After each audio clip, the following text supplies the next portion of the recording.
Tend jo boda sub-county ma Homa Bay Town olando kenge mopogore magiketo mar thiro kuo mag apiko kod masiche mag apaya alworani e kinde manyasi mag Christmas kod mar yawo higa bende manyien chakore.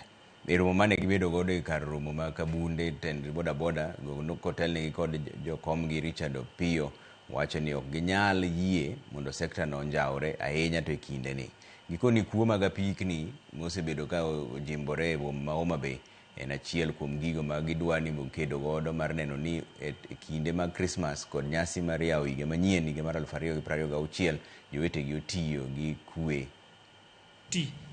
Mariembo apiko nyaka tim registration e group ka group kama gintie.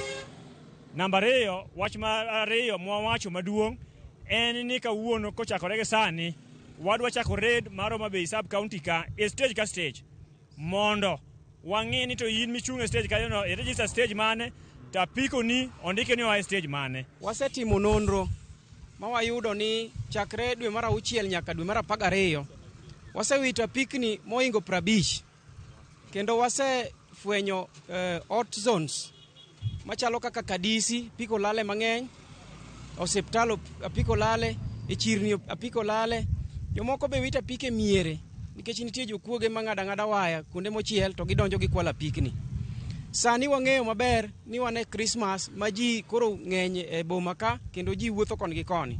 Wasekale weche mwadwa timo mondo wa ensure ni wakonyo mondo apikni kik lal kaka osebedo ka lal. We kawo pikipiki ni miyo nyathi skul. Ibiro kwa mako nyathino pikipiki biro tien ka polis mondo ibi nyiso gimomiyo ikawo pikipiki imiyo nyathi skul. Nyithindo onego bed ni bedo e skul osomo.